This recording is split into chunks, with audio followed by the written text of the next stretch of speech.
Hello दोस्तों, क्या आपने कभी सोचा है हमारी ज़िंदगी में सबसे बड़ी समस्या क्या है? ये नहीं कि हमारे पास समस्याएं हैं, बल्कि ये कि हम हर चीज़ को इतनी ज़्यादा अहमियत दे देते हैं जो ज़रूरी ही नहीं होती। दोस्तों, आज हम एक ऐसी किताब को खोलने जा रहे हैं जिसने दुनिया भर में लाखों लोगों की सोच बदल दी। The subtle art of not giving a fuck, मतलब सीधा सपाट ये कि हर बात का बुरा मत मानो, हर चीज़ को लेकर परेशान मत हो जाओ। इस किताब में लेखक मार्क मैनसन ने सिखाया है कि कैसे हम फालतू चीज़ों की चिंता करना छोड़कर सच में ज़रूरी चीज़ों को तरजीह देना सीखें। तभी हम मेंटल पीस, ग्रोथ और खुशहाल ज़िंदगी की ओर बढ़ सकते हैं। तो चलिए दोस्त, आज से इस नई सोच की शुरुआत करते हैं। चैप्टर 1, डोंट ट्राई, कोशिश मत करो। इस दुनिया में सबसे बड़े धोखे का नाम है तू कुछ भी कर सकता है, क्योंकि सच ये है दोस्त, हर कोई हर चीज़ नहीं कर सकता और ज़रूरी भी नहीं है। आज का पहला चैप्टर हमें एक बहुत ही उलट सोच सिखाता है। जहां बाकी दुनिया कहती है try harder, always keep pushing, वहीं ये किताब कहती है डोंट ट्राई, कोशिश मत करो। लेकिन ठहरिए, इसका मतलब ये नहीं कि हमें आलसी बन जाना है। इसका मतलब है हर चीज़ के पीछे भागना बंद करो, क्योंकि जब हम हर जगह मेहनत करने की कोशिश करते हैं तो असल में हम कहीं भी गहराई से नहीं जाते। मेन मैसेज, कम फक दो लेकिन सही जगह दो। मार्क मैनसन कहता है हमारी जिंदगी की क्वालिटी इस पर डिपेंड करती है कि हम किस चीज को इंपॉर्टेंस दे रहे हैं। आप हर नकारात्मक कमेंट पर रिएक्शन दे रहे हो, हर एक फेलियर को दिल से लगा लेते हो, हर किसी को खुश करने की कोशिश करते हो, तो फिर खुद को कब समझोगे? रियल लाइफ एग्जाम्पल 1, मान लीजिए आपके दो दोस्त हैं। एक हर बार एग्जाम में फर्स्ट आने की कोशिश करता है, दूसरों से compete करता है और हर बार हारकर स्ट्रेस में आ जाता है। दूसरा, वो वही सब्जेक्ट चुनता है जो उसे अच्छा लगता है, उतना ही पढ़ता है जितना जरूरी है और पीसफुली अपना बेस्ट देता है। पहला दोस्त हर जगह इंपॉर्टेंस दे रहा है, दूसरा दोस्त सिर्फ उसी चीज को इंपॉर्टेंस दे रहा है जो उसे आगे ले जा सकती है। ये फर्क है ओवर ट्राइंग और स्मार्ट ट्राइंग में। Real life example number 2, social media पर लोग हर पोस्ट, हर रील, हर कमेंट पर खुद को कंपेयर करते हैं। मेरे पास ये क्यों नहीं है, मैं उतना सक्सेसफुल क्यों नहीं हूँ, लोग मुझे नोटिस क्यों नहीं करते। लेकिन क्या ये सब सच में ज़रूरी है? क्या ये वो चीज़ें हैं जिन्हें हम इम्पोर्टेंस देने लायक मानते हैं? मार्क यही कहता है, कम फक दो लेकिन जो दो वो सोच समझ कर दो। इस चैप्टर का सार, हमें ये सीखना है कि क्या इम्पोर्टेंट है और क्या नहीं। हर चीज़ को लेकर पागल नहीं बनना है। जिसे छोड़ना चाहिए उसे छोड़ो और जो सच्ची वैल्यू रखता है उसी पर फोकस करो। अब सवाल ये है दोस्त, अगर हर चीज़ इम्पोर्टेंट नहीं है तो कैसे पहचानें कि असली ज़िंदगी में किसे इम्पोर्टेंस देनी चाहिए? क्या हमारे वैल्यूज़ ही हमारी प्रॉब्लम्स की जड़ हैं? और क्या बदलते वैल्यूज़ से प्रॉब्लम्स भी बदलती हैं? Chapter 2, happiness is a problem, खुश रहना भी एक समस्या है। तू बस खुश रहे यार, ये लाइन आपने ना जाने कितनी बार सुनी होगी, लेकिन कभी सोचा है अगर खुश रहना इतना आसान होता तो पूरी दुनिया इतनी परेशान क्यों है? मार्क मैनसन कहता है खुश रहना कोई फाइनल डेस्टिनेशन नहीं, बल्कि एक ऑनगोइंग स्ट्रगल है, एक समस्या जिसे हमें समझदारी से हल करना होता है। कोर आइडिया, जीवन पुआ समस्याओं की श्रृंखला। हमें यह बताया गया है कि लाइफ परफेक्ट होनी चाहिए, प्रॉब्लम फ्री होनी चाहिए, पर सच्चाई ये है कि जिंदगी कभी प्रॉब्लम फ्री नहीं होती। अगर एक प्रॉब्लम जाती है तो दूसरी आ जाती है। फर्क बस इतना है कि आपको किस प्रॉब्लम के लिए लड़ना है ये आप चुनते हो। रिलेटेबल एग्जाम्पल 1, मान लीजिए एक इंसान अपनी जॉब से तंग है, हर दिन स्ट्रेस, बॉस की डांट, लो सैलरी। वो सोचता है काश मैं एंटरप्रेन्योर होता, पूरी आज़ादी होती। लेकिन जैसे ही वो अपना बिजनेस शुरू करता है वहाँ नई प्रॉब्लम्स आती हैं, क्लाइंट्स, पेमेंट्स, एम्प्लॉयज़। पहले प्रॉब्लम थी जॉब की, अब प्रॉब्लम है बिजनेस की, बस प्रॉब्लम्स की क्वालिटी बदल गई। मार्क कहता है खुश रहने के लिए परफेक्ट लाइफ की ज़रूरत नहीं, बल्कि ऐसी प्रॉब्लम्स चुनो जो तुम्हें मीनिंग दें, ग्रोथ दें। रिलेटेबल एग्जाम्पल नंबर 2, सोचिए आप जिम जाते हो, हर दिन body pain, diet restrictions, time management. ये भी तो एक प्रॉब्लम है ना? लेकिन ये प्रॉब्लम आपको स्ट्रांग बना रही है, कॉन्फिडेंट बना रही है। अब सोचिए आप जिम जाना छोड़ दो, कंफर्ट जोन में रहो, फिर दूसरी प्रॉब्लम शुरू, कमज़ोर शरीर, लो एनर्जी, कॉन्फिडेंस की कमी। मतलब आप किसी न किसी प्रॉब्लम से तो गुजरोगे ही, तो क्यों ना ऐसी चुनो जो आपके सपनों से जुड़ी हो। मार्क मैनसन्स गोल्डन लाइन, हमें अपनी जिंदगी में प्रॉब्लम्स नहीं चाहिए, ये झूठ है। हमें ऐसी प्रॉब्लम्स चाहिए जो हमें एक्साइट करें, जो हमें बेहतर बनाए। इस चैप्टर का सार, चूज योर स्ट्रगल्स वाइजली। जिंदगी में सच्चा सवाल ये नहीं है तू क्या चाहता है, बल्कि ये है तू किस पेन को झेलने को तैयार है। हर खुशी की एक कीमत होती है, वो मेहनत, वो सैक्रिफाइस, वो पेशेंस जिसे आप देने को तैयार हो, वही असली खुशी लाता है। Chapter and question. अब दोस्त, जब हमने समझ लिया कि हर खुशी की एक कीमत होती है, तो अगला बड़ा सवाल है हमारे वैल्यूज, यानी जो हम सही गलत मानते हैं, क्या वही हमारी प्रॉब्लम्स को डिफाइन करते हैं? और सबसे ज़रूरी, क्या हमारे वैल्यूज ही हमारी पूरी जिंदगी की दिशा तय करते हैं? जानेंगे अगले अध्याय में, जहां हम अपने अंदर झांकेंगे और जानेंगे कि असली दर्द कहां से शुरू होता है। Chapter 3, you are not special. आप खास नहीं हैं, तू सबसे अलग है, तू खास है। हमारी पूरी जनरेशन को ये बात बचपन से बताई जाती रही है, पर मार्क मैनसन सीधे सपाट कहते हैं आप खास नहीं हैं, और यही बात आपको आज़ाद करती है। क्योंकि जब आप सोचते हैं कि आप एक्स्ट्रॉर्डिनरी हैं, तो छोटी छोटी असफलताएं आपको तोड़ने लगती हैं। लेकिन जब आप समझ जाते हैं कि आप भी एक आम इंसान हैं, तब आप वास्तव में आगे बढ़ने लगते हैं। कोर आइडिया, ओवर कॉन्फिडेंस और एंटाइटलमेंट का जहर। मार्क कहता है कि मॉडर्न सोसाइटी ने हमें यह इल्यूजन दिया है कि अगर तुम खास नहीं हो तो तुम कुछ नहीं हो। इस वजह से दो एक्सट्रीम बिहेवियर पैदा होते हैं। 1, ओवर कॉन्फिडेंस, मैं सबसे बेस्ट हूँ, मुझसे कोई गलती हो ही नहीं सकती। 2, सेल्फ पिटी, मैं सबसे खराब हूँ, मेरे साथ ही सब गलत होता है। दोनों ही हालत में व्यक्ति सीखना बंद कर देता है। Relatable example, Gandhi 1। सोचिए, एक छात्र जो स्कूल में टॉप करता रहा है, उसे हर कोई कहता था तू बहुत खास है, तू कुछ भी कर सकता है। लेकिन जब वही बच्चा कॉलेज में एवरेज बन जाता है, तब वो या तो खुद को सुपीरियर मानता है और सबको अंडर एस्टिमेट करता है, या फिर डिप्रेशन में चला जाता है कि अब मैं कुछ नहीं हूँ। अगर वो ये समझ जाता कि वो भी आम इंसानों की तरह सीखने और गिरने का हकदार है, तो वो ज़्यादा खुले दिमाग से सीखता और ग्रो करता। Relatable example number 2। सोचिए, कोई इंसान हर बार अपनी प्रॉब्लम्स को दूसरों की गलती मानता है। दुनिया अनफेयर है, कोई मेरी वैल्यू नहीं समझता। असल में वो खुद को इतना स्पेशल समझता है कि उसे लगता है मैं सफरिंग डिजर्व नहीं करता। पर मार्क कहता है हर इंसान दुख और संघर्ष से गुजरता है। आप खास नहीं हो कि आपको शॉर्टकट मिल जाए। टेक अवे, सच को स्वीकार करने की ताकत। आप एवरेज हो और इसमें कोई बुराई नहीं है, क्योंकि एवरेज होना मतलब ये नहीं कि आप बर्बाद हो, बल्कि इसका मतलब है कि आप एक इंसान हो जो ग्रो कर सकता है। खुद को खास समझना छोड़ो और खुद को बेटर बनाने की जिम्मेदारी लो। असली शक्ति तब आती है जब आप मानते हो कि आप में कमियां हैं, लेकिन आप उन्हें सुधार सकते हो। Chapter and question. अब जब हमने जान लिया कि हम खास नहीं हैं और यही सच्चाई हमें आगे ले जाती है, तो अगला सवाल ये है, हमारी परेशानियों की असली जड़ कहाँ है? क्या वो हमारी वैल्यूज और प्रायोरिटीज में छुपी है? और कैसे गलत वैल्यूज हमारी जिंदगी को बर्बाद कर सकती हैं? अगले चैप्टर में हम जानेंगे बुरे वैल्यूज कैसे हमारी खुशियों को छीन लेते हैं। Chapter 4, the value of suffering, दर्द का मूल्य। हम सबको दर्द होता है, लेकिन क्या सबका दर्द एक जैसा होता है? मार्क मैनसन कहते हैं जिंदगी में दुख तो तय है, लेकिन इस दुख का कारण क्या है, ये हमारी वैल्यूज तय करती हैं। यानी आप किस चीज को इंपॉर्टेंट मानते हैं, आप किस चीज को वैल्यू देते हैं, यही तय करता है कि आप किस बात पर परेशान होंगे और किस बात पर खुश। कोर आइडिया, वैल्यूज बनाते हैं आपकी क्वालिटी ऑफ लाइफ। मार्क साफ कहते हैं अगर आपके वैल्यूज खराब हैं, तो आपकी जिंदगी भी खराब होगी, चाहे आपके पास कितना भी पैसा या सक्सेस क्यों ना हो। उदाहरण के लिए, अगर आपकी वैल्यू है हर कोई मुझे पसंद करे, तो आप हर समय एंग्शियस रहेंगे।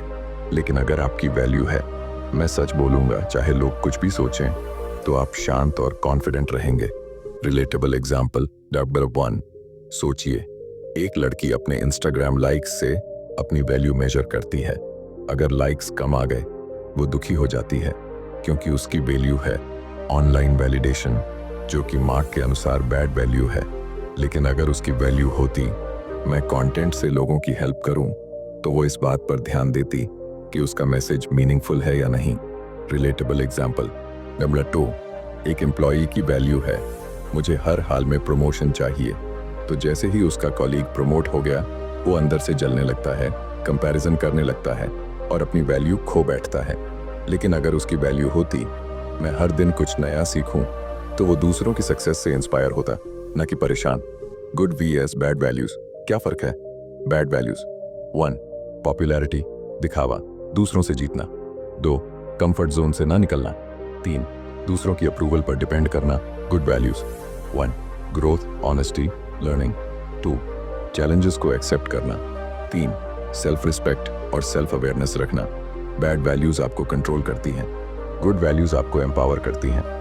इस चैप्टर का सार, सफरिंग को चुनो लेकिन सही वजह से। मार्क कहता है, हम सभी को किसी न किसी चीज के लिए स्ट्रगल करना ही होगा, तो क्यों ना उस स्ट्रगल को चुना जाए जो मीनिंगफुल हो। मतलब ये कि हर किसी की लाइफ में पेन है, लेकिन वो पेन किस कारण है, वही सब कुछ तय करता है। Chapter and question. अब जब हमने समझा कि हमारी वैल्यूज ही हमारे दुख और खुशी की जड़ है, तो सवाल ये है, क्या हम अपनी वैल्यूज को बदल सकते हैं? क्या पुरानी वैल्यूज को छोड़कर नई बेहतर वैल्यूज को अपनाना पॉसिबल है? और अगर हाँ, तो कैसे? Chapter 5, you are always choosing. चयन आपके ही हाथ में है। जिंदगी में आपके साथ जो भी हो रहा है, वो सब आपकी ही चॉइस का नतीजा है। मार्क मैनसन कहते हैं, आपकी जिंदगी में जो कुछ भी हो रहा है, उस जिम्मेदारी की कमान सिर्फ आपके पास है। चाहे हालात आपके कंट्रोल में ना हो, लेकिन आप उन हालातों पर कैसे रिएक्ट करते हैं, वो पूरी तरह आपके कंट्रोल में होता है। Core idea, response is your responsibility. Mark हमें एक पावरफुल कॉन्सेप्ट से मिलवाते हैं, you are responsible for everything in your life, whether it's your fault और नॉट। मतलब ये कि अगर आपके साथ कुछ बुरा भी हुआ है, तो वो आपकी गलती हो या ना हो, लेकिन उसे संभालने की जिम्मेदारी सिर्फ आपकी है।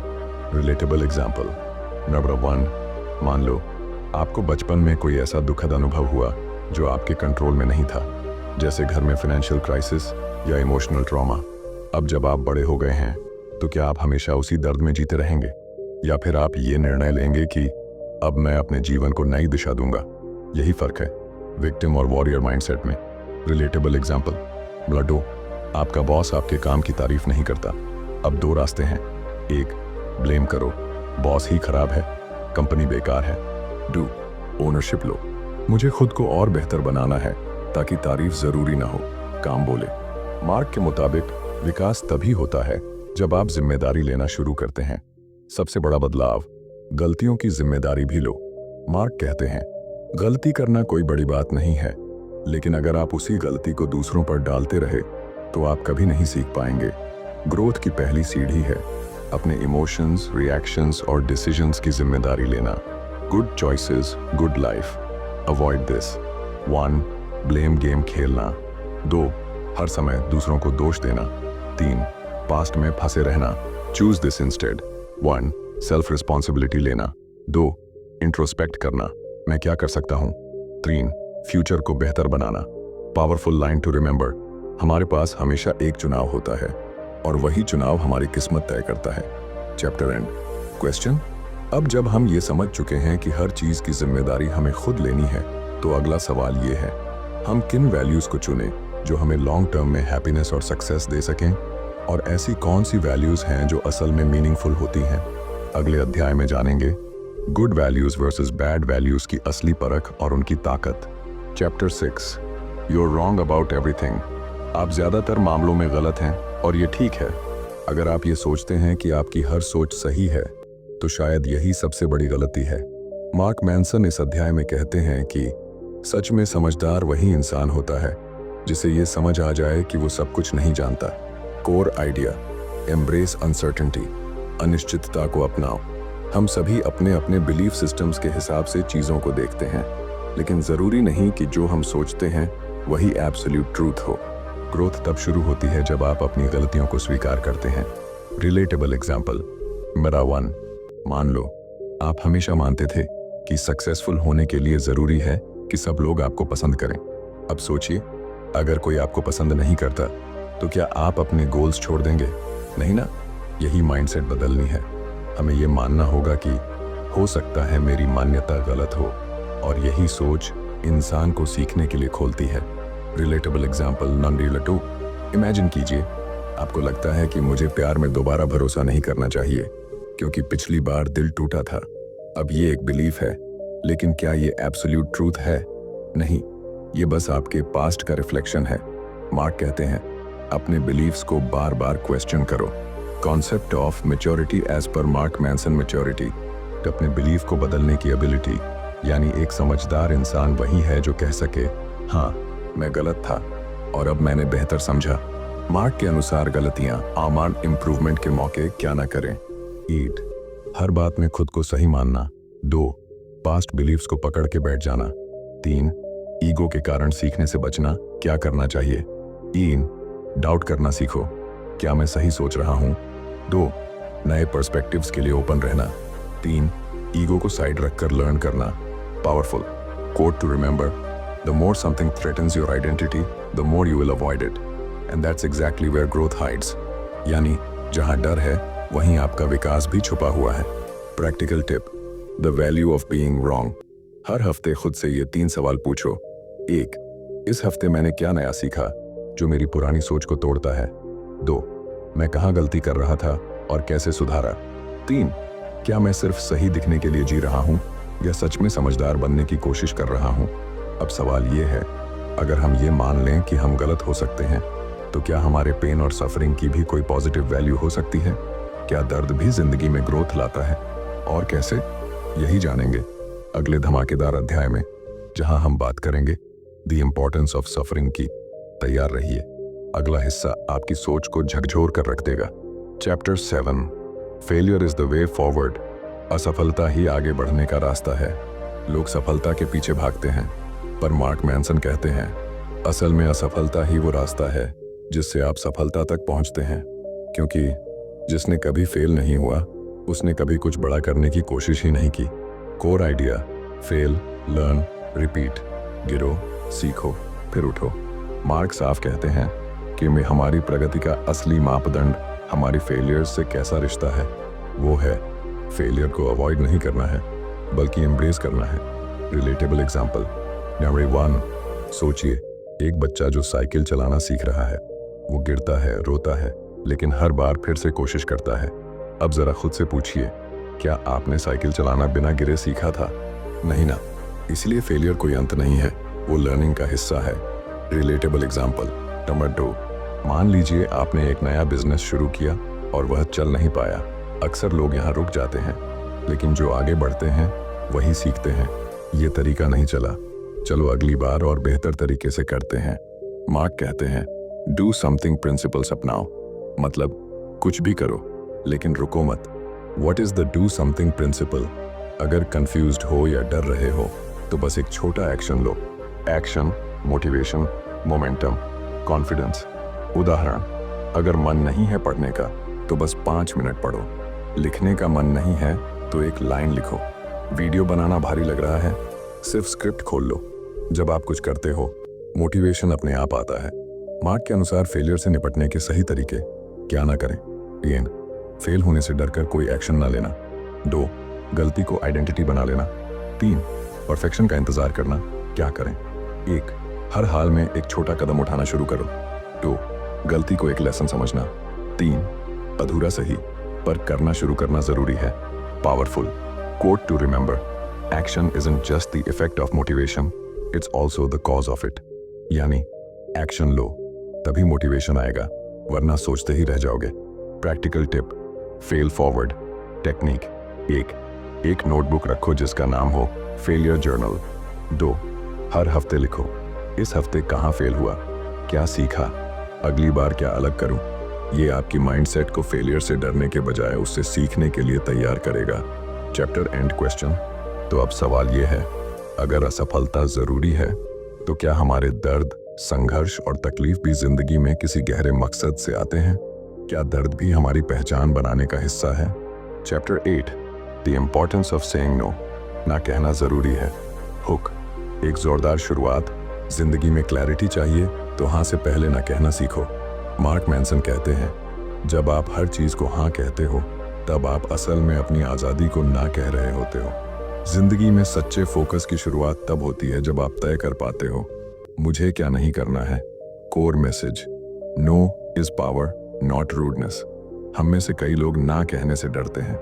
हमें लगता है कि अगर हमने मना कर दिया तो सामने वाला नाराज हो जाएगा, पर मार्क कहते हैं ना कहना आपकी बाउंड्रीज तय करता है, और बाउंड्रीज के बिना कोई रिश्ता हेल्थी नहीं होता।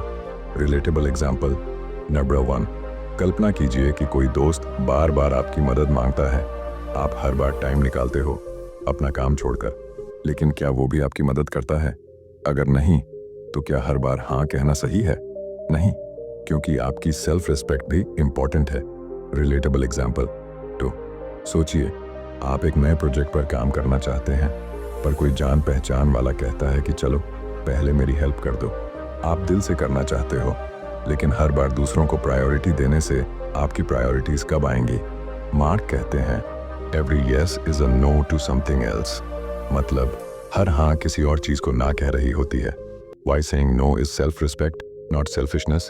जो हम सोचते हैं पियन लोग बुरा मानेंगे तो मैं गलत इंसान लगूंगा। 3, हर किसी की मदद करनी चाहिए। असली सच्चाई पियन जो समझदार होंगे वो आपकी बाउंड्रीज समझेंगे। 2, आप एक स्ट्रांग और ऑनेस्ट इंसान लगेंगे। 3, सबसे पहले खुद की मदद करनी चाहिए। प्रैक्टिकल टिप्स, ना कहना कैसे सीखें? वियन इंस्टेंट हाँ मत कहो, थोड़ा सोचो फिर डिसीजन लो। 2, ना पोलाइटली कहो, अभी संभव नहीं है, इस वक्त मैं खुद पर काम कर रहा हूँ। 3, गिल्ट फील मत करो, ना आपकी ग्रोथ और पीस के लिए जरूरी है। Powerful quote to remember, freedom is saying no without guilt. असली आजादी वही है जब आप गिल्ट के बिना ना कह सको। थॉट प्रोवोकिंग इनसाइट, मार्क कहते हैं कमिटमेंट तभी वैल्यूएबल होता है जब आप बाकी चीजों को छोड़ने के लिए तैयार हों। यानी ना कहना ही आपके हाँ की वैल्यू को बढ़ाता है। मिनी सेल्फ रिफ्लेक्शन एक्सरसाइज, सोचिए आपने आखिरी बार किस चीज के लिए मजबूरी में हाँ कहा था? अगर आप मना करते तो क्या होता? अब से आप किन चीजों को क्लियरली ना कहोगे? Chapter and question. अब सवाल ये उठता है, जब हम ना कहना सीख लेते हैं तो क्या हमें सब कुछ कंट्रोल में रखने की जरूरत होती है, या फिर कभी कभी चीजों को अपने आप बहने देना भी जरूरी होता है? अगला अध्याय खोलेगा इसी रहस्य को। एंड देन यू डाई, फिर आप मर जाते हैं। एक ऐसा टॉपिक जो जिंदगी के असली मायने समझाएगा। तैयार रहिए, अगला चैप्टर आपके सोचने का नजरिया बदल सकता है।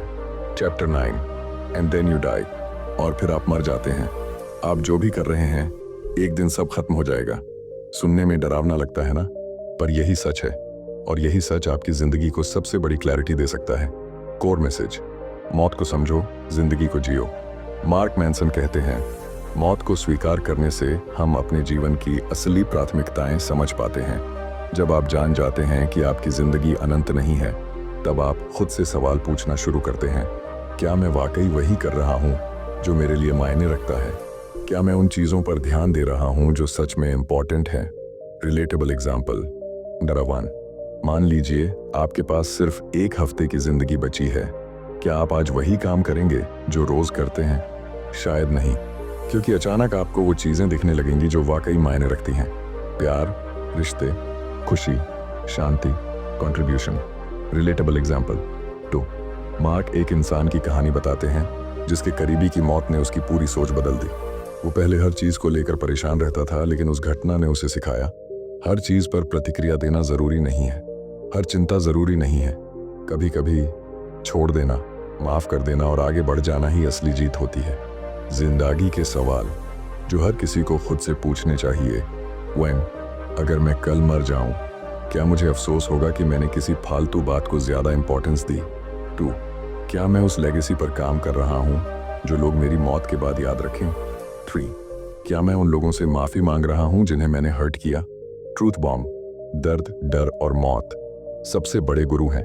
मार्क कहते हैं मौत आपकी सबसे ईमानदार गुरु है। वो आपको दिखाती है कि आप क्या छोड़ सकते हैं और क्या पकड़ना चाहिए।